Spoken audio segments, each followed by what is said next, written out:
ನಮಸ್ಕಾರ. ನನ್ನ ಯೂಟ್ಯೂಬ್ ಚಾನೆಲ್ಗೆ ಸ್ವಾಗತ. ಆತ್ಮೀಯರೇ ಹಾಗೂ ನನ್ನ ವಿದ್ಯಾರ್ಥಿಗಳೇ, ನಿಮಗೆಲ್ಲ ಗೊತ್ತಿರುವಂತೆ ಈ ವಸಂತಿ ಅಂಬಲ್ಪಾಡಿ ಅನ್ನುವಂತಹ ಚಾನೆಲ್ ಮುಖಾಂತರ ಅನೇಕ ಕಥೆ ಕವನಗಳು ಹಾಗೂ ಶಿಕ್ಷಣಕ್ಕೆ ಸಂಬಂಧಿಸಿದ, ಅದರಲ್ಲಿಯೂ ಕೂಡ PUC ಮತ್ತು ಡಿಗ್ರಿಗೆ ಸಂಬಂಧಿಸಿದಂತಹ ಅನೇಕ ಕನ್ನಡ ಪಾಠಗಳನ್ನು ಹಾಕಿದ್ದೇನೆ. ಇದೆಲ್ಲ ಸಾಧ್ಯವಾದದ್ದು ನಿಮ್ಮಿಂದ, ನೀವು ಸಬ್ಸ್ಕ್ರೈಬ್ ಮಾಡಿ ನನ್ನನ್ನು ಪ್ರೋತ್ಸಾಹಿಸಿದ ಕಾರಣದಿಂದಾಗಿ. ಹಾಗೆ ಆತ್ಮೀಯರೇ, ನೀವಿನ್ನೂ ಕೂಡ ನನ್ನ ಚಾನೆಲ್ಗೆ ಸಬ್ಸ್ಕ್ರೈಬ್ ಆಗದೇ ಇದ್ದಲ್ಲಿ ಸಬ್ಸ್ಕ್ರೈಬ್ ಮಾಡಿಕೊಳ್ಳಿ. ಮುಂದೆ ಹೊಸ ಹೊಸ ವಿಡಿಯೋಗಳು ನಿಮಗಾಗಿ ನಾನು ಹಾಕ್ತಾ ಇರ್ತೇನೆ. ಮುಂದೆ ಯಾವ ವಿಡಿಯೋವನ್ನು ಹಾಕ್ತಾ ಇದ್ದೇನೆ ಅಂತ ಕಾಯ್ತಾ ಇರ್ತೀರಲ್ವ.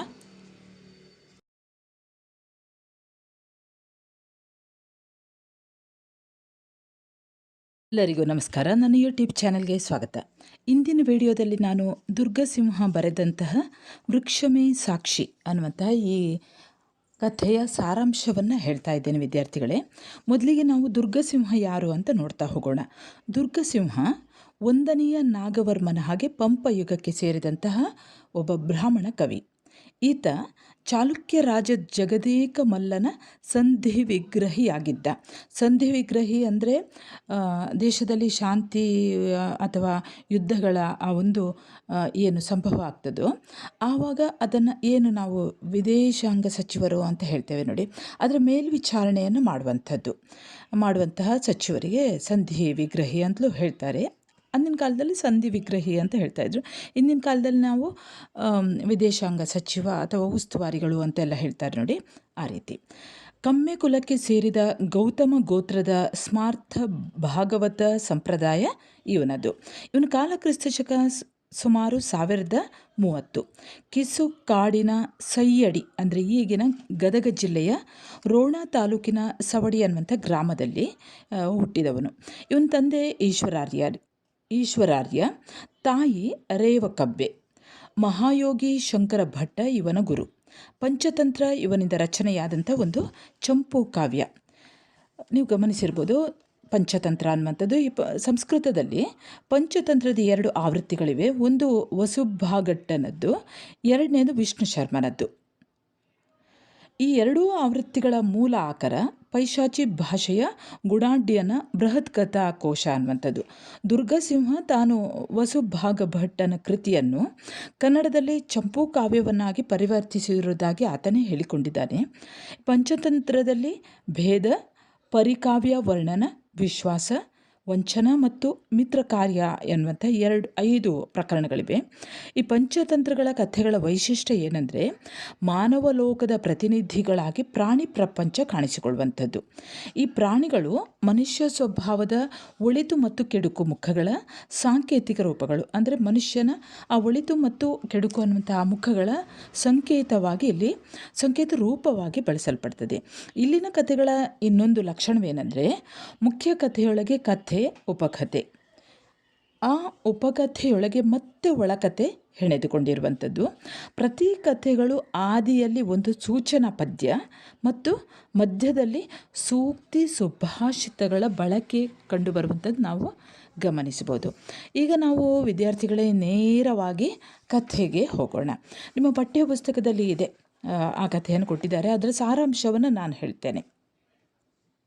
ನೋಡಿ, ಮಧುರೆ ಎಂಬುದು ನಗರಂ, ಅಂಥ ನಗರದೊಳಗೆ ಧರ್ಮಬುದ್ಧಿಯುಂ ದುಷ್ಟಬುದ್ಧಿಯುಂ ಎಂಬ ಇರುವರ್ ವಣಿಕಪುತ್ರರ್ ಪೊದುವಿನೊಳ್ ಪರದು ಹೋಗಿ ಪಿರಿದಪ್ಪ ಪೊನ್ನ ಪಡೆದು ಮಗುಳ್ದು ಬಂದು ನಿಜ ಜನ್ಮ ಭೂಮಿಯಪ್ಪ ಮಧುರಾಪುರದ ಬಹಿರುದ್ಯಾನವನದೊಳಗೆ ಬೀಡಂ ಬಿಟ್ಟು. ಅಂದರೆ ನಾನು ನೇರವಾಗಿ ಅದನ್ನು ಓದ್ತಾ ಹೋಗೋದಿಲ್ಲ, ನಿಮಗೆ ನಾನು ಆ ಕಥೆಯನ್ನು ಹೇಳ್ತೇನೆ. ಸರಳವಾಗಿ ಕಥೆಯನ್ನು ಹೇಳ್ತಾ ಹೋಗ್ತೇನೆ. ಮಧುರಾ ನಗರ ಅನ್ನುವಂಥ ಒಂದು ಪಟ್ಟಣ ಇತ್ತು. ಅಲ್ಲಿ ಧರ್ಮಬುದ್ಧಿ ಮತ್ತು ದುಷ್ಟಬುದ್ಧಿ ಅನ್ನುವಂಥ 2 ವ್ಯಾಪಾರಿಗಳು ಇದ್ದರು. ಅವರಿಬ್ಬರು ಒಟ್ಟಿಗೆ ವ್ಯಾಪಾರಕ್ಕಾಗಿ ಹೋಗಿ ಬಹಳಷ್ಟು ಹೊನ್ನನ್ನು ಸಂಪಾದಿಸಿಕೊಂಡು ಮತ್ತೆ ಹಿಂತಿರುಗಿ ಬಂದು ತಮ್ಮ ಜನ್ಮಭೂಮಿಯಾದಂತಹ, ಅಂದರೆ ತಾವು ಹುಟ್ಟಿದ ಸ್ಥಳವಾದಂತಹ ಆ ಮಧುರಾಪುರಕ್ಕೆ ಬಂದು ಅದರ ಹೊರಗಿನ ಹೊರಗಿನ ಉದ್ಯಾನದಲ್ಲಿ ಬೀಡು ಬಿಟ್ಟರು. ಅರ್ಧರಾತ್ರಿಯ ಸಮಯ ಧರ್ಮಬುದ್ಧಿಯು ದುರ್ಬುದ್ಧಿಯಾದ ದುಷ್ಟಬುದ್ಧಿಯನ್ನು ಕರೆದು ಹೊನ್ನನ್ನು ನಾವು ಪಾಲು ಮಾಡಿಕೊಳ್ಳೋಣ ಎನ್ನಲು ದುಷ್ಟಬುದ್ಧಿಯು ಪಾಪಬುದ್ಧಿಯನ್ನು ಈ ರೀತಿ ಹೇಳುತ್ತಾನೆ. ನಾವು ಈ ಹೊನ್ನನ್ನು ಪಾಲು ಮಾಡಿಕೊಂಡು ಮನೆಯಲ್ಲಿ ಸ್ವೇಚ್ಛೆಯಿಂದ ಅಂದರೆ ಮನಸೋ ಇಚ್ಛೆಯಾಗಿ ಇರಲು ಸಾಧ್ಯವಿಲ್ಲ. ಮರಳಿ ನಾವು ವ್ಯಾಪಾರಕ್ಕೆ ಹೋಗಬೇಕು. ಹಾಗಾಗಿ ನಿನಗೂ ನನಗೂ ಎಷ್ಟು ಖರ್ಚಿಗೆಷ್ಟು ಬೇಕು ಅಷ್ಟು ಹೊನ್ನನ್ನು ತೆಗೆದುಕೊಂಡು ಉಳಿದ ಹೊನ್ನನ್ನೆಲ್ಲವನ್ನು ಇಲ್ಲಿಯೇ ಇಟ್ಟು ಹೋಗೋಣ ಅಂತ ಹೇಳ್ತಾನೆ. ಅದಕ್ಕೆ ಧರ್ಮಬುದ್ಧಿಯೂ ಕೂಡ ಆ ಪಾಪಕರ್ಮನನ್ನು ತನ್ನಂಥವನೇ ಅಂದರೆ ಅದೃಷ್ಟ ಬುದ್ಧಿಯನ್ನು ಅವನ ಒಳಗಿನ ಆ ಪಾಪಕರ್ಮ ಅವನಲ್ಲಿ ಪಾಪಬುದ್ಧಿ ಇತ್ತು. ಅವನು ಸ್ವಲ್ಪ ದುಷ್ಟಬುದ್ಧಿಯವನೇ ಅವನ ಹೆಸರಿಗೆ ತಕ್ಕಂತೆ. ಆದರೆ ಅದರ ಅರಿವು ಇವನಿಗೆ ಯಾರಿಗೆ ಧರ್ಮ ಬುದ್ಧಿಗೆ ಇರುವುದಿಲ್ಲ. ಅವನೇನು ಮಾಡ್ತಾನೆ, ಈ ಪಾಪಕರ್ಮನನ್ನು ತನ್ನ ಹಾಗೆ ಎಂದು ಬಗೆದು ಎಂದು ಯೋಚನೆ ಮಾಡಿ ಅದಕ್ಕೆ ಒಡಂಬಟ್ಟು ಅದಕ್ಕೆ ಒಪ್ಪಿಕೊಂಡು ಒಂದು ದೊಡ್ಡ ಆಲದ ಮರದ ಬಳಿಯಲ್ಲಿ ಆ ಬಂಗಾರವನ್ನು ಹೂಳಿ ಹೊನ್ನನ್ನು ಹೂಳಿ ಮರುದಿನ ಇಬ್ಬರೂ ಕೂಡ ನಗರಕ್ಕೆ ಹೋಗ್ತಾರೆ. ನಗರಕ್ಕೆ ಹೋಗಿ ತಮಗೆ ಇಷ್ಟ ಬಂದಂತಹ ಇಷ್ಟ ವಿಷಯ ಕಾಮಭೋಗಗಳನ್ನು ಅಂದರೆ ತಮಗೆ ಇಷ್ಟ ಬಂದ ಹಾಗೆ ಅವರು ಆ ಕಾಮಭೋಗಗಳನ್ನು ಅನುಭವಿಸ್ತಾ ಇದ್ರು. ಮನಸೋ ಇಚ್ಛೆಯಾಗಿ ಅವರು ಆ ಸಿರಿವಂತ ಒಂದು ಜೀವನವನ್ನು ನಡೆಸ್ತಾ ಇದ್ರು. ಆಗ ದುಷ್ಟಬುದ್ಧಿಯು ಧರ್ಮಬುದ್ಧಿಯನ್ನು ಏನಾದರೂ ಮಾಡಿ ವಂಚಿಸಬೇಕು ಅಂತ ಹೇಳಿಕೊಂಡು ಯೋಚನೆ ಮಾಡಿಕೊಂಡು ವಂಚಿಸಿ ಹೋಗಿ ಹೊನ್ನನ್ನೆಲ್ಲ ಕೊಂಡು ಹೊಂಡವನ್ನು ಮೊದಲಿನಂತೆ ಮುಚ್ಚಿದನು. ಆ ಗುಂಡಿಯಲ್ಲಿ ಇಬ್ಬರು ಹೂತಿ ಇಟ್ಟಿದ್ರಲ್ಲ, ಆದರೆ ದುಷ್ಟಬುದ್ಧಿ ಏನು ಮಾಡ್ತಾನೆ, ಧರ್ಮಬುದ್ಧಿಗೆ ತಿಳಿಯದ ಹಾಗೆ ಅವನು ಹೋಗ್ತಾನೆ. ಆ ಹೊಂಡದಲ್ಲಿ ಹೂತಿಟ್ಟಂಥ ಹೊನ್ನನ್ನು ತೆಗೆದು ಅವನು ಮೊದಲನ ಹಾಗೆ ಆ ಹೊಂಡವನ್ನು ಮುಚ್ಚಿಬಿಡ್ತಾನೆ. ಸ್ವಲ್ಪ ದಿನಗಳ ಮೇಲೆ ತಾನೇ ಧರ್ಮಬುದ್ಧಿಯಲ್ಲಿಗೆ ಹೋಗ್ತಾನೆ. ಅವನ ಹತ್ರ ಹೋಗಿ ಹೇಳ್ತಾನೆ, ವ್ಯಯಕ್ಕೆ ಇನ್ನೂ ಹೊನ್ನಿಲ್ಲ, ಇನ್ನು ಖರ್ಚಿಗೆ ನನ್ನ ಹತ್ರ ಎಲ್ಲ ಖಾಲಿ ಆಯಿತು, ಮತ್ತಷ್ಟು ನಾವು ಹೊನ್ನನ್ನು ತಗೊಂಡು ಬರೋಣ ಅಂತ ಹೇಳಿ ಅವನನ್ನು ಕರ್ಕೊಂಡು ಒಟ್ಟಿಗೆ ಹೋಗಿ ಹೂಳಿದ ಸ್ಥಳವನ್ನು ಅಗೆಯಲು ಹೊನ್ನನ್ನು ಕಾಣದೆ ಉಸಿರದೇ ಇರಲು ಸುಳ್ಳು ತನ್ನ ಮೇಲೆ ಬರುವುದು ಎಂದು ಹೊನ್ನನ್ನೆಲ್ಲ ನೀನೇ ತೆಗೆದಿರಬೇಕು ಅಂತ ಹೇಳ್ತಾನೆ. ಅಂದರೆ ಅಲ್ಲಿ ಇಬ್ಬರೂ ಒಟ್ಟಿಗೆ ಹೋಗ್ತಾರೆ. ಅಲ್ಲಿ ಹೊಂಡದಲ್ಲಿ ಆ ಗುಂಡಿಯಲ್ಲಿ ಹೊನ್ನು ಇರೋದಿಲ್ಲ. ಇನ್ನೇನು ಆ ಒಂದು ಹೊಂಡವನ್ನು ಅಗೆದು ತಾನೇ ತೆಗೆದಿದ್ದೇನೆ ಅನ್ನುವಂಥ ದೂರು ತನ್ನ ಮೇಲೆ ಬರ್ಬೋದು ಅಂತ ಅವನು ಯೋಚನೆ ಮಾಡ್ತಾನೆ. ದುಷ್ಟಬುದ್ಧಿ ಯೋಚನೆ ಮಾಡ್ತಾನೆ, ಸುಳ್ಳು ತನ್ನ ಮೇಲೆ ಬರ್ತದೆ ಅಂತ ಯೋಚನೆ ಮಾಡ್ಕೊಂಡು ಅವನು ಹೇಳ್ತಾನೆ ಧರ್ಮಬುದ್ಧಿಗೆ, ಇದೆಲ್ಲವನ್ನು ನೀನೇ ತೆಗೆದಿರಬೇಕು ಅಂತ ಅವನು ಹೇಳ್ತಾನೆ. ಮುಂದಿನ ಭಾಗ ಗಮನಿಸಿ. ಅತಿ ಕುಟಿಲಮನಂ ಧನಲುಬ್ಧತೆಯಿಂದಂ ದುಷ್ಟಬುದ್ಧಿ ನುಡಿದಂ ಪುಸಿಯಂ ಮತಿಗೆಟ್ಟು ತಸ್ಕರಸ್ಯ ಅನೃತಂ ಬಲಂ ಎನಿಪ ವಾಕ್ಯಮಂ ನೆನೆಯುತ್ತಂ. ಅಂದರೆ ದುಷ್ಟಬುದ್ಧಿ ತನ್ನ ಮೇಲೆ ದೂರ ಹಾಕಿದ್ದಾನೆ. ಅವನು ಅತಿ ಕುಟಿಲ ಮನಸ್ಸಿನ ದುಷ್ಟಬುದ್ಧಿ, ಅವನು ಮತಿಗೆಟ್ಟು ಧನಲೋಭದಿಂದ ತಸ್ಕರಸ್ಯ ಅನೃತಂ ಬಲಂ ಅಂದರೆ ತಸ್ಕರ ಅಂದರೆ ಕಳ್ಳನಿಗೆ ಸುಳ್ಳೇ ಬಲ ಅನ್ನುವ ಹಾಗೆ ಸುಳ್ಳನ್ನು ಆಡ್ತಾನೆ ಅವನು. ಅಂದರೆ ಧರ್ಮಬುದ್ಧಿಯ ಮೇಲೆ ಆರೋಪಿಸ್ತಾನೆ. ಧರ್ಮಬುದ್ಧಿಯು ವಿಚಾರ ಮಾಡೋಣ, ನಾವಿಬ್ಬರು ಇದರ ಬಗ್ಗೆ ಧರ್ಮಾಧಿಕರಣರು ಇದ್ದಲ್ಲಿಗೆ ಅಂದರೆ ಒಂದು ರೀತಿಯಲ್ಲಿ ನ್ಯಾಯಾಧೀಶರಿದ್ದ ಹಾಗೆ ಅವರಲ್ಲಿಗೆ ಬಂದು ಇಬ್ಬರೂ ಕೂಡ ಈ ವಿಚಾರವನ್ನು ಸವಿಸ್ತಾರವಾಗಿ ಎಲ್ಲವನ್ನು ನುಡಿದು ಕಟ್ಟ ಕಡೆಗೆ ದುಷ್ಟಬುದ್ಧಿ ಹೀಗನ್ನುತ್ತಾನೆ, ಹೊನ್ನೆಲ್ಲವನ್ನೂ ಈತನೇ ಕದ್ದಿರುವನು ಎಂಬುದಕ್ಕೆ ನನ್ನ ಹತ್ತಿರ ಸಾಕ್ಷಿ ಇದೆ ಎನ್ನಲು ಸಭಾಸದರು ಹೇಳ್ತಾರೆ, ಸಾಕ್ಷಿಯನ್ನು ಹೇಳು ಅಂತ ಹೇಳ್ತಾರೆ. ಆಗ ಅವನು ಹೇಳ್ತಾನೆ, ಹೊನ್ನನ್ನು ಇಡುವಾಗ ಈತನೂ ನಾನು ಅಲ್ಲದೆ ಬೇರೆ ಯಾವುದೇ ಮನುಷ್ಯರು ಇರಲಿಲ್ಲ, ಅಲ್ಲಿದ್ದ ವಟವೃಕ್ಷವೇ ಸಾಕ್ಷಿ ಅಂತ ಹೇಳ್ತಾನೆ. ವಟವೃಕ್ಷವೇ ಸಾಕ್ಷಿ, ಆಲದ ಮರವೇ ಸಾಕ್ಷಿಯಾಗಿದೆ ಅಂತ ಹೇಳಿದಾಗ ಆ ನ್ಯಾಯಾಧೀಶರಿಗೆ ಧರ್ಮಾಧಿಕರಣರಿಗೆ ವಿಸ್ಮಯಪಟ್ಟು ಈತನ ಮಾತು ಹಿಂದೆಂದೂ ಕೇಳದ ವಿಚಾರ, ಈ ಆಶ್ಚರ್ಯವನ್ನು ನೋಡೋಣ ಎಂದು ಧರ್ಮಬುದ್ಧಿಯನ್ನು ಕರೆದು, ನೀನು ಈ ಸಾಕ್ಷಿಯನ್ನು ಒಪ್ಪಿಕೊಳ್ಳುತ್ತೀಯಾ ಎನ್ನಲು ಆತನು ಹೇಳ್ತಾನೆ, ವೃಕ್ಷ ಸಾಕ್ಷಿಯನ್ನು ಈ ಹಿಂದೆ ಕೇಳಿದವರು ಇಲ್ಲ, ಅಲ್ಲದೆ ಮನುಷ್ಯರ ಸುಕೃತ ದುಷ್ಕೃತಂಗಳಂ ದೈವಗಳ್ ಅರಿಗುಂ ಅದರಿಂದ ಈ ಸಾಕ್ಷಿಯಂ ಉಚಿತಂ. ಅದು ಹೌದು, ನಾನು ಒಪ್ಪಿಕೊಳ್ಳುತ್ತೇನೆ, ಈ ಸಾಕ್ಷಿಯನ್ನು ಒಪ್ಪಿಕೊಳ್ಳುತ್ತೇನೆ. ದುಷ್ಟಬುದ್ಧಿ ಹೇಳಿದಂಥ ವಟವೃಕ್ಷವೇ ಸಾಕ್ಷಿ ಅಂತ ಹೇಳಿದ್ದನ್ನು ನಾನು ಒಪ್ಪಿಕೊಳ್ಳುತ್ತೇನೆ, ಆ ಮರವೇ ಸಾಕ್ಷಿ ಅನ್ನೋದನ್ನು ಒಪ್ಪಿಕೊಳ್ಳುತ್ತೇನೆ. ಹಿಂದೆ ಈ ವೃಕ್ಷ ಸಾಕ್ಷಿಯನ್ನು ಈ ಹಿಂದೆ ಹೇಳಿದವರು ಕೇಳಿದವರು ಇಲ್ಲ ಇಲ್ಲ ಅಲ್ಲದೆ ಮನುಷ್ಯರ ಸುಕೃತ ಅಂದರೆ ಒಳ್ಳೆಯದನ್ನು ಕೆಟ್ಟದ್ದನ್ನು ದುಷ್ಕೃತ್ಯಗಳನ್ನು ದೈವಗಳು ತಿಳಿಯುತ್ತವೆ. ಹಾಗಾಗಿ ಈ ಸಾಕ್ಷಿಯೂ ಕೂಡ ಸರಿಯಾದುದು. ಸಾಕ್ಷಿ ವಿಚಾರದಲ್ಲಿ ಮನುಷ್ಯನೇ ನುಡಿಯುವುದು ಅಸಾಧ್ಯ ಎಂದ ಮೇಲೆ ಮರವನ್ನು ಮಾತನಾಡಿಸುವುದು ಪರಮಗಹನವಾದ ವಿಚಾರ, ಅತಿ ರಹಸ್ಯವಾದ ವಿಚಾರ. ಈ ಸಾಕ್ಷಿಯನ್ನು ಅಂಗೀಕರಿಸುವುದು ಎಂದರು. ಅದಕ್ಕೆ ಧರ್ಮಬುದ್ಧಿ ಹೇಳ್ತಾರೆ, ಒಳ್ಳೆಯದು ಹಾಗೆ ಆಗಲಿ ಅಂತ ಅವನು ಹೇಳ್ತಾನೆ. ಆಗ ಧರ್ಮಾಧಿಕರಣರು ಹೇಳ್ತಾರೆ, ಇವತ್ತಿಗೆ ಹೊತ್ತು ಮೀರಿತು, ಇಂದು ಹೊತ್ತಾಯಿತು, ನಾಳೆ ಹೋಗಿ ಕೇಳೋಣ ಎನ್ನಲು ಎಲ್ಲರೂ ಕೂಡ ತಮ್ಮ ತಮ್ಮ ಮನೆಗೆ ಹೋಗುತ್ತಾರೆ. ಅಷ್ಟರಲ್ಲಿ ದುಷ್ಟಬುದ್ಧಿಯು ತನ್ನ ಮನೆಗೆ ಬರ್ತಾನೆ. ಯಾಕಂದರೆ ತಾನು ಸುಳ್ಳು ಹೇಳಿದ್ದಾನೆ, ವಟವೃಕ್ಷವೇ ಸಾಕ್ಷಿ ಇದೆ ಅನ್ನುವಂಥದ್ದನ್ನು ಹೇಳಿದ್ದಾನೆ. ಹಾಗಾಗಿ ತನ್ನ ಮನೆಗೆ ಬಂದು ತನ್ನ ತಂದೆಯ ಕೈಯನ್ನು ಹಿಡಿದು ಏಕಾಂತಕ್ಕೆ ಕರೆದು ಆ ಏನೆಲ್ಲ ವಿಷಯ ಆಗಿದೆ ಅದೆಲ್ಲವನ್ನು ಹೇಳಿ, ನಿಮ್ಮ ಒಂದು ಮಾತಿನಿಂದ ನನ್ನ ಕಷ್ಟಗಳೆಲ್ಲ ದೂರವಾಗಿ, ನಮ್ಮ ಕಷ್ಟಗಳೆಲ್ಲ ದೂರವಾಗಿ ಹಲವು ಕಾಲದವರೆಗೆ ಹಸಿಯದೇ ಉಂಡು ಬಾಳುವಷ್ಟು ಹಣ ಬರುತ್ತದೆ. ನೀವು ಆ ಮರದ ಪೊಟರೆಯಲ್ಲಿ ಅಡಗಿದ್ದು ಧರ್ಮಬುದ್ಧಿಯೇ ಹಣವನ್ನು ಕೊಂಡು ಹೋದ ಎಂದು ಹೇಳಿರಿ ಎನ್ನಲು ಅವನು ಹೀಗೆ ಅನ್ನುತ್ತಾನೆ. ತನ್ನ ತಂದೆಯನ್ನೇ ಬಂದು ಆ ವಟವೃಕ್ಷದ ಪೊಟರೆಯಲ್ಲಿ ಕುಳಿತುಕೋ, ಹೀಗೆ ಧರ್ಮದತ್ತನೇ ಕದ್ದಿದ್ದಾನೆ ಎಂದು ಹೇಳು ಅಂತ ಹೇಳಿದಾಗ ತಂದೆ ಮೊದಲಿಗೆ ಒಪ್ಪುವುದಿಲ್ಲ. ಅವರು ಮಗನಿಗೆ ಉಪದೇಶವನ್ನು ಕೊಡ್ತಾರೆ. ಅವರು ಯಾವ ರೀತಿ ಉಪದೇಶ ಕೊಡ್ತಾರೆ ಅಂದರೆ, ಪರಧನ ಹರಣಮಂ ಪರಸ್ತ್ರೀಗಮನಮಂ ವಿಶ್ವಾಸಘಾತಕಮಂ ಸ್ವಾಮಿದ್ರೋಹಮಂ. ಈ ಭಾಗವನ್ನು ಈಗ ವಿವರಿಸ್ತೇನೆ ನೋಡಿ. ಪರಧನ ಹರಣ, ಬೇರೆಯವರ ಹಣವನ್ನು ಕಳ್ಳತನ ಮಾಡುವುದು, ಅಪಹರಿಸುವುದು. ಪರಸ್ತ್ರೀಗಮನ, ಬೇರೆ ಪರಸ್ತ್ರೀಯರನ್ನು ಅಪಹರಿಸುವುದು. ಅದು ವಿಶ್ವಾಸಘಾತುಕವು, ಸ್ವಾಮಿದ್ರೋಹವು. ಇವೆಲ್ಲವೂ ಕೂಡ ಏನು ಮಾಡಿದರೂ ಕೂಡ ದೋಷವನ್ನು ಉಂಟು ಮಾಡುವಂಥವು, ಕೆಡುಕನ್ನು ಉಂಟು ಮಾಡುವವು. ಇವೆಲ್ಲವನ್ನು ನೀನು ತಿಳಿದಿದ್ದು ನನ್ನನ್ನು ಸಾಕ್ಷಿ ಮಾಡಿ ನುಡಿಸಿ ಕೆಡಿಸಲು ಯೋಚಿಸಿದೆ. ನಿನ್ನ ಕ್ಷುಲ್ಲಕ ಯೋಚನೆಯು ಇಡೀ ನಮ್ಮ ಕುಲವನ್ನು ನಾಶ ಮಾಡುವ ರೀತಿಯದು. ಹಾಗಾಗಿ ನಿನ್ನ ಈ ಬಗೆಯ ಏನು ನೀನು ಉಪಾಯ ಮಾಡಿದ್ದಿ ನೋಡು, ಅದಕ್ಕೆ ಮುಂದಕ್ಕೆ ಅಪಾಯ ಇದೆ ಎನ್ನಲು ದುಷ್ಟಬುದ್ಧಿ ಹೇಳ್ತಾನೆ, ನಮ್ಮ ಕಾರ್ಯವನ್ನು ಕೆಡಿಸದೆ ನಾನು ಹೇಳಿದುದನ್ನು ಮಾಡು ಎಂದು ತನ್ನ ತಂದೆಯನ್ನು ಒಪ್ಪಿಸ್ತಿರಲು ಸಂಜೆಯಾಯಿತು. ಅಷ್ಟು ಹೊತ್ತಿಗೆ ಸಂಜೆ ಆಗ್ತದೆ. ಮೇದಿನಿಯ ಕ್ರಮದೇ ಪರ್ವಿದುದು ಉದಾತ್ತನ ಭೋ ವಿಭಾಗಮಂ. ಮುಂದಿನ ಭಾಗವನ್ನು ಈಗ ನಾನು ವಿವರಿಸ್ತೇನೆ ನೋಡಿ.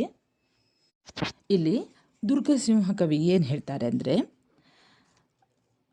ತನ್ನ ತಂದೆಯನ್ನು ದುಷ್ಟಬುದ್ಧಿ ಹೇಗೆ ಕರೆದುಕೊಂಡು ಹೋದ ಅನ್ನುವಂಥದ್ದನ್ನು ಇಲ್ಲಿ ವಿವರಿಸ್ತಾರೆ. ಆಕಾಶವನ್ನು ಆವರಿಸಿದಂತಹ ದಿಕ್ಕುಗಳನ್ನು ಮುಚ್ಚಿ ದೃಷ್ಟಿಯನ್ನು ತಡೆದು ಹೊಗೆ ತುಂಬಿ ಮಳೆಗಾಲದ ಮೋಡ ಕಾಡಿಗೆಯ ರಾಶಿ, ಕೋಗಿಲೆ ವಿಷ್ಣುವಿನ ಕಾಯಕಾಂತಿ, ಶಿವನ ಕುತ್ತಿಗೆಯ ಬಣ್ಣದ ಕತ್ತಲೆ ಕ್ರಮೇಣ ಹಬ್ಬಿತು, ಅಂದರೆ ಕತ್ತಲೆಯಾಯಿತು ಅನ್ನುವಂಥದ್ದನ್ನು ಹೇಳ್ತಾರೆ. ಈ ರೀತಿ ಕವಿದ ಕತ್ತಲೆಯಲ್ಲಿ ದುಷ್ಟಬುದ್ಧಿಯು ತನ್ನ ತಂದೆಯನ್ನು ಕೊಲ್ಲದೆ ಬಿಡೆನು ಎನ್ನುವ ಹಾಗೆ ಕರೆದುಕೊಂಡು ಹೋಗ್ತಾನೆ. ಮಾರಿಯ ಗುಡಿಗೆ ಕುರಿಯನ್ನು ಕೊಂಡು ಹೋಗುವಂತೆ, ಅಂದರೆ ಮಾರಿಯ ಗುಡಿಗೆ ಹೇಗೆ ಕುರಿ ಬರುವುದಿಲ್ಲ ಅಂತ ಹಿಂದಕ್ಕೆ ಎಳೆದರೂ ಕೂಡ ಮತ್ತಷ್ಟು ರಭಸದಲ್ಲಿ ವೇಗವಾಗಿ ಎಳೆಯುವ ಹಾಗೆ ಈತನೂ ಕೂಡ, ದುಷ್ಟಬುದ್ಧಿಯೂ ಕೂಡ ತನ್ನ ತಂದೆಯನ್ನು ಕರ್ಕೊಂಡು ಹೋಗ್ತಾನೆ. ಅಲ್ಲಿ ಆ ವಟವೃಕ್ಷದ ಮರದ ಪೊಟ್ಟರೆಯ ಒಳಗೆ ಅವನನ್ನು ಪ್ರವೇಶಿಸ್ತಾನೆ, ಹೊಗಿಸಿ ಬಲವಂತದಿಂದ ಹೊಕ್ಕಿಸ್ತಾನೆ. ತಾನೇ ಗೆದ್ದೆ ಅಂತ ಬಹಳ ಖುಷಿಯಿಂದ ಮನೆಗೆ ಬಂದು ನಿದ್ದೆ ಮಾಡ್ತಾನೆ. ಮುಂದೆ ಆದಿತ್ಯೋದಯಮಾಗಲ್ಲೊಡಂ ಧರ್ಮಬುದ್ಧಿ ದೇವಗುರು ದ್ವಿಜ ಪೂಜೆಗಳ ಮಾಡುತ್ತಂ ತಡೆಯೇ ದುಷ್ಟಬುದ್ಧಿ ಮುಖಮಂ ತೊಳೆಯದೆ ಬಂದು ಧರ್ಮಾಕರಣಕ್ಕಿಂತೆಂದಂ. ಮಾರನೇ ದಿವಸ ಬೆಳಕಾಗುತ್ತದೆ. ಬೆಳಗಾಗಲು ಈ ಧರ್ಮಬುದ್ಧಿ ಇದ್ದಾನಲ್ಲ, ಅವನ ಹೆಸರಿಗೆ ಸರಿಯಾಗಿ ಅವನಿದ್ದಾನೆ. ಅವನೇನು ಮಾಡ್ತಾನೆ, ಬೆಳಗ್ಗೆ ಎದ್ದ ತಕ್ಷಣ ದೇವ ಗುರು ದ್ವಿಜ ಪೂಜೆಗಳನ್ನು ಮಾಡುತ್ತಾ ಕಳೆದ. ಆದರೆ ದುಷ್ಟಬುದ್ಧಿ ಏನು ಮಾಡ್ತಾನೆ, ಅವನ ಬುದ್ಧಿಗೆ ಸರಿಯಾಗಿ, ಅವನ ಹೆಸರಿಗೆ ಸರಿಯಾಗಿ ಇದ್ದಾನೆ. ಅವನೇನು ಮಾಡ್ತಾನೆ, ಮುಖ ಕೂಡ ತೊಳೆಯುವುದಿಲ್ಲ. ಅವನು ಸೀದಾ ನ್ಯಾಯಾಧೀಶರಲ್ಲಿಗೆ, ಧರ್ಮಾಕರಣರ ಇದ್ದಲ್ಲಿಗೆ ಬರ್ತಾನೆ. ಹೀಗೆ ಹೇಳ್ತಾನೆ, ಪ್ರತ್ಯರ್ಥಿಯು ಬಂದಿಲ್ಲ, ಬಹಳ ಹೊತ್ತಾಯಿತು, ನಾನೇನು ಮಾಡಬೇಕು ಎಂದು ಕೇಳಲು ಧರ್ಮಬುದ್ಧಿಯ ಬರವನ್ನು ಕಂಡು ಧರ್ಮಾಕರಣರು, ನಡೆಯಿರಿ, ನಿಮ್ಮಿಬ್ಬರ ಜಗಳವನ್ನು ತೀರ್ಮಾನಿಸುವೆವು ಎಂದು ವಟವೃಕ್ಷದ ಸಮೀಪಕ್ಕೆ ಬರ್ತಾರೆ.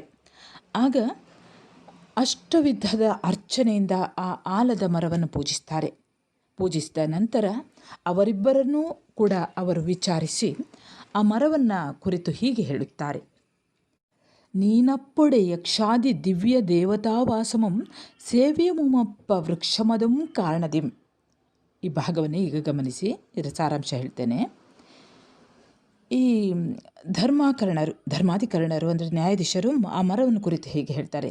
ನೀನಾದರೂ ಎಲೈ ಮರವೇ, ನೀನಾದರೂ ಯಕ್ಷಾದಿ ದಿವ್ಯ ದೇವತಾವಾಸವೂ ಸೇವ್ಯವೂ ಆದಂತಹ ವೃಕ್ಷವಾಗಿರುವೆ. ಆದ್ದರಿಂದ ನಿನ್ನನ್ನು ಸಾಕ್ಷಿ ಮಾಡಿ ಕೇಳುತ್ತಾ ಇದ್ದೇವೆ. ನೀನು ತಪ್ಪದೆ ನುಡಿ, ನೀನು ಸರಿಯಾದುದನ್ನೇ ನುಡಿ ಎಂದು ಧರ್ಮಾಕರಣರು ಕೇಳಿಕೊಳ್ಳುತ್ತಾರೆ.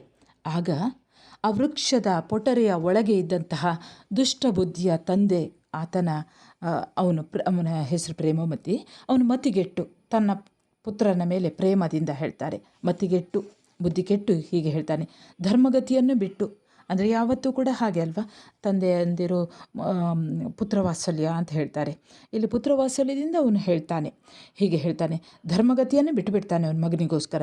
ಹೀಗೆ ಹೇಳ್ತಾನೆ, ಪ್ರಕೃತಿ ವಿಕೃತಿಯಾದ ಮನುಷ್ಯನ ಆಯುಷ್ಯ ಕುಂದುವುದು ಎಂದು ಜನರು ಹೇಳುವಂತೆ ಧರ್ಮಬುದ್ಧಿಯೇ ಧನವನ್ನು ತೆಗೆದುಕೊಂಡಿರುವ ಎಂದು ಹೇಳುತ್ತಾನೆ.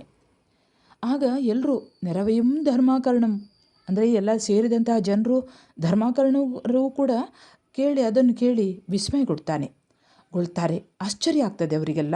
ಆಗ ಧರ್ಮಬುದ್ಧಿ ಹೇಳ್ತಾನೆ, ಧರ್ಮೋ ಜಯತಿ ನಾದ್ ಅಧರ್ಮ ಅಮೋಘಕೃತಂ ವಚಃ ಅನ್ನುವಂತಹ ವಾಕ್ಯ ಸುಳ್ಳಾಗುವುದು ಸಾಧ್ಯವಿಲ್ಲ. ನನಗೂ ಕೂಡ ಇದು ಆಶ್ಚರ್ಯ, ಮರ ಮಾತನಾಡುತ್ತದೆ ಎಂದರೆ ನನಗೂ ಆಶ್ಚರ್ಯವಾಗಿದೆ. ಯಾಕೆಂದರೆ ನಾನು ಕದ್ದಿಲ್ಲ, ಆದರೆ ಮರ ನಾನು ಕದ್ದಿದ್ದೇನೆ ಎಂದು ಹೇಳುತ್ತದೆಯಲ್ಲ, ಹಾಗಾಗಿ ನಾನು ಆಶ್ಚರ್ಯಗೊಂಡಿದ್ದೇನೆ. ಇದು ನನಗೂ ಆಶ್ಚರ್ಯ ಆಗಿದೆ. ಇದು ದೈವವಲ್ಲ. ಆಗಿದ್ದರೆ, ದೈವವೇ ಒಂದು ವೇಳೆ ಆಗಿದ್ದರೆ ಇದು ಸತ್ಯವನ್ನು ಯಾಕೆ ನುಡಿಯಲಿಲ್ಲ ಎಂದು, ಇದೇನೋ ಒಂದು ಕೃತ್ರಿಮವಾಗಿರಲೇಬೇಕು, ಇದರಲ್ಲಿ ಏನೋ ಒಂದು ಮೋಸನ ಅಡಗಿದೆ ಎಂದು ಆ ಮರಕ್ಕೆ ಸುತ್ತು ಬರ್ತಾನೆ ಅವನು. ಆಗ ಅದರ ಒಳಗಿದ್ದಂತಹ ಮರದಲ್ಲಿದ್ದಂತಹ ದೊಡ್ಡ ಪೊಟರೆಯನ್ನು ನೋಡುತ್ತಾನೆ. ಆಗ ಅವನಿಗೆ ಗೊತ್ತಾಗ್ತದೆ ಅದರ ಒಳಗೆ ಇದ್ದಾರೆ, ಮನುಷ್ಯರು ಹೋದಂತಹ ಒಂದು ಚಿಹ್ನೆ ಅವನಿಗೆ ಗೊತ್ತಾಗ್ತದೆ. ಅವನು ಹೇಳ್ತಾನೆ, ಅವನು ಅದನ್ನು ನೋಡಿ ಮತ್ತೆ ಧರ್ಮಾಕರಣರ ಹತ್ತಿರ ಹೀಗೆ ಹೇಳ್ತಾನೆ. ಏನು ಹೇಳ್ತಾರೆ ಅಂದರೆ, ಹುಸಿಯದ ಬೇಹಾರಿಯೇ ಇಲ್ಲ, ನಾಂ ಬೇಹಾರಿಯಪ್ಪುದು ಅದರಿಂದ ಎಮ್ಮ ವೃತ್ತಿ ಧರ್ಮಕ್ಕೆ ಧರ್ಮಬುದ್ಧಿ ಅಧರ್ಮಬುದ್ಧಿಯಾಗಿ ಧನಂ ವಂಚಿಸಿಕೊಂಡೆನ್ನ ಮನೆಗೊಯ್ದೆಂ. ಈ ಭಾಗವನ್ನು ಈಗ ಗಮನಿಸೋಣ. ಹುಸಿಯದ ಬೇಹಾರಿಯೇ ಇಲ್ಲ ಅಂದರೆ ಸುಳ್ಳು ಹೇಳದ ವ್ಯಾಪಾರಿಗಳೇ ಇಲ್ಲ ಅಂತೆ. ನಾನು ವ್ಯಾಪಾರಿಯಾಗಿದ್ದೆ, ಹಾಗಾಗಿ ನನ್ನ ವೃತ್ತಿ ಧರ್ಮಕ್ಕೆ ಧರ್ಮಬುದ್ಧಿ ಅಧರ್ಮಬುದ್ಧಿಯಾಗಿ ಧನವನ್ನು ವಂಚಿಸಿ ನನ್ನ ಮನೆಗೆ ಕೊಂಡು ಹೋಗುವೆ ಎಂದು ಮನಸ್ಸಿನಲ್ಲಿ ಯೋಚನೆ ಮಾಡಿದೆ. ಆಗ ಸೂರ್ಯ ಮೂಡಿದುದರಿಂದ ತೆಗೆದುಕೊಂಡು ಹೋಗಿ ನೋಡಲು ಆ ಹೊನ್ನನ್ನು ಒಂದು ಸರ್ಪ ಸುತ್ತಿಕೊಂಡು ಮಲಗಿರುವುದನ್ನು ಕಂಡು ಕೊಂಡು ಹೋಗಲು ಅಂಜಿದೆನು. ಇದೆಲ್ಲ ಈಗ ಧರ್ಮಬುದ್ಧಿಯದ್ದು ಒಂದು ಪ್ಲ್ಯಾನ್ ಮಾಡ್ತಾನೆ ಅವನು, ಒಂದು ಉಪಾಯ ಮಾಡ್ತಾನೆ. ಯಾಕೆಂದರೆ ಅದರ ಒಳಗೆ ಒಬ್ಬ ಮನುಷ್ಯ ಹೇಳಿದ್ದು ಅಂತ ಅವನಿಗೆ ಗೊತ್ತಾಗ್ತದೆ. ಹಾಗಾಗಿ ಧರ್ಮಕರ್ಣರ ಹತ್ತಿರ ಇದನ್ನು ಹೇಳುವುದವನು. ಏನು ಹೇಳ್ತಾನೆ ಅಂದರೆ, ಅದೇನೋ ನನ್ನ ಮನಸ್ಸಿನೊಳಗೆ ಅಧರ್ಮ ಬುದ್ಧಿ ಬಂತು, ಹಾಗಾಗಿ ನಾನು ಧನವನ್ನು ವಂಚಿಸೋಣ ಅಂತ ಯೋಚನೆ ಮಾಡಿದೆ. ನಾನು ಎಲ್ಲ ಹಣವನ್ನು ಕೂಡ ಈ ಸಂಪತ್ತನ್ನು ಮನೆಗೆ ತಗೊಂಡೋಗಿ ಹೋಗ್ತೇನೆ ಅಂತ ಯೋಚನೆ ಮಾಡಿದ್ದೆ.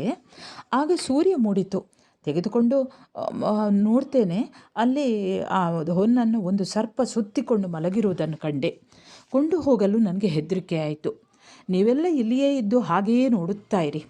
ಆ ಪೊಟರೆಯಲ್ಲಿ ಹೊಗೆಯನ್ನು ಹಾಕಿ ಹಾವನ್ನು ಹೊರಡಿಸಿ ಕದ್ದ ಒಡವೆಯನ್ನು ಕೊಡುತ್ತೇನೆ ಎಂದು ಧರ್ಮಬುದ್ಧಿಯು ಅಂದರೆ ಅವನು ಹೇಳ್ತಾನೆ, ಬೇಕಂತಲೇ ಹೇಳ್ತಾನೆ ಅವನು ಎಲ್ಲರ ಹತ್ತಿರ, ನಾನು ಹಣವನ್ನು ನಾನು ಈ ಪೊಟರೆಯ ಒಳಗೆ ಅಡಗಿಸಿಟ್ಟಿದ್ದೇನೆ, ಹಾಗಾಗಿ ನಿಮಗೆ ಕೊಡ್ತೇನೆ, ಆ ಎಲ್ಲ ಸಂಪತ್ತನ್ನು ಕೊಡ್ತೇನೆ ಅಂತ. ಈ ಒಳಗೆ ಒಂದು ಹಾವು ಇದೆ, ಹಾಗಾಗಿ ಆ ಹಾವನ್ನು ಹೊರಡಿಸಿ ಆ ಒಡವೆಯನ್ನು ಕೊಡ್ತೇನೆ ನಿಮಗೆ, ಆ ಧನವನ್ನು ಕೊಡ್ತೇನೆ ಅಂತ ಧರ್ಮಬುದ್ಧಿ ಹೇಳಿ ಹುಲ್ಲನ್ನು ತರ್ತಾನೆ. ಅವನು ಹುಲ್ಲನ್ನು ಕಟ್ಟಿಗೆಯನ್ನೆಲ್ಲ ತರ್ತಾನೆ. ತಂದವನೇನು ಮಾಡ್ತಾನೆ, ಆ ಪೊಟರೆಯ ಒಳಗೆ ತುಂಬಿಸ್ತಾನೆ. ಇದನ್ನು ನೀವು ಕಲ್ಪಿಸ್ಕೊಳ್ಬೇಕು ವಿದ್ಯಾರ್ಥಿಗಳು. ಪೊಟರೆಯ ಒಳಗೆ ತುಂಬಿಸಿ ದುಷ್ಟಬುದ್ಧಿಯ ಮನೆಗೆ ಕಿಚ್ಚು ಹಾಕುವಂತೆ, ಅಂದರೆ ಇಡೀ ದುಷ್ಟಬುದ್ಧಿಯ ಮನೆಗೆ ಕಿಚ್ಚು ಹಾಕುವಂತೆ, ಕಿಚ್ಚು ಅಂದರೆ ಬೆಂಕಿ ಹಾಕುವ ರೀತಿಯಲ್ಲಿ ಆ ಪೊಟರೆಯ ಒಳಗೆ ಅವನು ಬೆಂಕಿ ಹಾಕ್ತಾನೆ. ದುಷ್ಟಬುದ್ಧಿಯ ಮನೆ ಅಂದರೆ ಇದೆ, ಯಾರು? ಅದರ ಒಳಗೆ ಅವನ ತಂದೆ ಇರೋದು. ಅವನು ಆ ದುಷ್ಟಬುದ್ಧಿಯ ಮನೆಗೆ ಬೆಂಕಿ ಕೊಡುವ ಹಾಗೆ ಅಲ್ಲಿ ಅದರ ಒಳಗೆ ಮರದ ಪೊಟರೆಯ ಒಳಗೆ ಬೆಂಕಿ ಹಾಕ್ತಾನೆ. ಹೊಗೆ ಸುತ್ತಿ ಬೆಂಕಿ ಧಗಧಗಿಸಲು ಆ ಪೊಟರೆಯ ಒಳಗೆ ಈಗ ಬೆಂಕಿ ಆವರಿಸ್ಕೊಂಡು ಬಿಟ್ಟಿದೆ. ಬೆಂಕಿ ಧಗಧಗನೇ ಉರಿತಾ ಉಂಟು. ಆಗ ಒಳಗಿದ್ದಂತಹ ದುಷ್ಟಬುದ್ಧಿಯ ತಂದೆಯಾದಂತಹ ಧರ್ಮಬುದ್ಧಿ ಧೈರ್ಯಗೆಟ್ಟು ಬೊಬ್ಬೆ ಹಾಕ್ತಾನೆ. ಬೆಂಕಿ ಅಲ್ವಾ, ಬೆಂಕಿಯಲ್ಲಿ ಸುಡ್ತಾ ಇದ್ದಾನೆ. ಬೊಬ್ಬೆ ಹಾಕಿಕೊಂಡು ಆ ಪೊಟರೆಯ ಒಳಗಿನಿಂದ ಹೊರಳಿ ಉರುಳಿ ಹೊರಗೆ ಹಾರ್ತಾನೆ. ಹೊರಳಿ ಉರುಳಿ ಕಂಠಗತ ಪ್ರಾಣನಾದುದನ್ನು, ಅಂದರೆ ಅವನು ಪ್ರಾಣ ಬಿಡ್ತಾನೆ. ಪ್ರಾಣವಾದುದನ್ನು ಹೀಗೆ ಅವನು ಸತ್ತು ಹೋಗ್ತಾನೆ. ಯಾರು? ಪ್ರೇಮಮತಿ ಸತ್ತುದನ್ನು ನೋಡಿ ಧರ್ಮಾಕರ್ಣರು ನೋಡ್ತಾರೆ. ಹಾಗೆ ಅಲ್ಲಿ ನೆರೆದಂತಹ ಎಲ್ಲ ಜನರು ಕೂಡ ನೋಡ್ತಾರೆ. ಆಗ ಅವರೆಲ್ಲ ಹೇಳ್ತಾರೆ, ದುಷ್ಟಬುದ್ಧಿಯ ತಂದೆಯಾಗಿರುವುದರಲ್ಲಿ ಸಂದೇಹವಿಲ್ಲ. ಇದು ದುಷ್ಟಬುದ್ಧಿಯ ತಂದೆಯೇ ಹೌದು, ಯಾವುದೇ ಸಂದೇಹ ಇಲ್ಲ ಅಂತ ತಿಳಿತಾರೆ. ಈ ಪಾಪಕರ್ಮನಾಗಿರುವ ದುಷ್ಟ ಮಗನಿಂದ ನಿನಗೆ ಇಂತಹ ದುರ್ಮರಣ ಉಂಟಾಯಿತು ಅಂತ ಹೇಳ್ತಾರೆ. ಅದೇ ಅವರು ಇದು ದುಷ್ಟಬುದ್ಧಿಯ ತಂದೆಯೇ ಎಂದು ಅವರೆಲ್ಲರಿಗೂ ಗೊತ್ತಾಗ್ತದೆ. ಆಗ ಧರ್ಮಕರ್ಣರು ಹೇಳ್ತಾರೆ, ಈ ತಂದೆಯ ಹತ್ತಿರ ಹೇಳ್ತಾರೆ, ಈ ಪಾಪಕರ್ಮನಪ್ಪ ದುಷ್ಟನಿಂದ ನಿನಗಿಂತಪ್ಪ ದುರ್ಮರಣಂ ಸಮನಿಸಿದುದು ಎಂದು ನುಡಿಯುವುದಂ. ಈ ಪಾಪಕರ್ಮಿಯಾದಂತಹ ದುಷ್ಟಬುದ್ಧಿಯಿಂದಾಗಿಯೇ, ಇಂತಹ ದುಷ್ಟಬುದ್ಧಿಯ ಮಗನಿಂದಾಗಿಯೇ ನಿನಗೆ ಇಂತಹ ದುರ್ಮರಣ, ಕೆಟ್ಟ ಮರಣ ಉಂಟಾಯಿತು ಅಂತ ಅವರು ಧರ್ಮಕರ್ಣರು ಹೇಳುತ್ತಾರೆ. ಆಗ ಪ್ರೇಮಮತಿ ಹೀಗೆ ಹೇಳುತ್ತಾನೆ, ಇನಿತನ್ಯಾಯಂ ಆನೆ ಮಾಡಿದನ್ ಎನ್ನ ಮಗನ ಮೇಲೆ ದೋಷ ಮಾವುದೂ ಇಲ್ಲಂ ಎಂದು ಲೋಕಾಂತರಿತನಾದನು. ಅವನು ಹೇಳ್ತಾನೆ, ಪ್ರೇಮಮತಿ ಹೇಳ್ತಾನೆ, ಅಲ್ಲಿಯೂ ನಾವು ಗಮನಿಸುವುದು ಮಗನ ಮೇಲೆ ಇರುವಂತಹ ಪ್ರೇಮವನ್ನು. ಅವನು ಹೇಳ್ತಾನೆ, ಇದೆಲ್ಲವನ್ನು ನಾನೇ ಮಾಡಿದೆ. ನನ್ನ ಮಗನ ಮೇಲಿನ ಒಂದು ವಾತ್ಸಲ್ಯದಿಂದ, ಪ್ರೇಮದಿಂದ ಇಷ್ಟು ಅನ್ಯಾಯವನ್ನು ನಾನೇ ಮಾಡಿದೆನು. ನನ್ನ ಮಗನ ಮೇಲೆ ಯಾವುದೇ ದೋಷವಿಲ್ಲ ಅಂತ ಹೇಳಿ ಲೋಕಾಂತರಿತನಾದಂ, ಅಂದರೆ ಆತನು ಮರಣವನ್ನಪ್ಪಿದನು, ಸತ್ತು ಹೋಗುತ್ತಾನೆ. ವಿದ್ಯಾರ್ಥಿಗಳೇ, ಇಲ್ಲಿಗೆ ದುರ್ಗಸಿಂಹ ಬರೆದಂತಹ ವೃಕ್ಷಮೇ ಸಾಕ್ಷಿ ಅನ್ನುವಂತಹ ಈ ಕಥೆಯ ಸಾರಾಂಶವನ್ನು ಕೇಳಿದಿರಿ. ಸರಿ ವಿದ್ಯಾರ್ಥಿಗಳೇ, ನೀವು ನನ್ನ ಚಾನೆಲ್ಗೆ ಹೊಸಬರಾಗಿದ್ದಲ್ಲಿ ಮೊದಲು ಸಬ್ಸ್ಕ್ರೈಬ್ ಮಾಡುವುದನ್ನು ಮರೆಯದಿರಿ. ಹಾಗೆ ಒಂದು ಲೈಕ್ ಕೊಡಿ, ಕಮೆಂಟ್ ಮಾಡಿ, ನಿಮ್ಮ ಫ್ರೆಂಡ್ಸಿಗೂ ಕೂಡ ಶೇರ್ ಮಾಡಿ. ಹಾಗೆ ನಿಮಗೆ ಯಾವುದಾದ್ರೂ ಪಾಠ ಬೇಕು ಅಂತ ಇದ್ದರೆ ಒಂದು ಕಮೆಂಟ್ ಮೂಲಕ ಹೇಳಿ, ನಾನು ಪಾಠವನ್ನು ಮಾಡಿ ಅಪ್ಲೋಡ್ ಮಾಡಿಬಿಡ್ತೇನೆ. ಸರಿ, ಇನ್ನೊಂದು ಹೊಸ ಪಾಠದೊಂದಿಗೆ ಮತ್ತೆ ಬರುತ್ತೇನೆ. ಅಲ್ಲಿಯವರೆಗೆ ನಮಸ್ಕಾರ.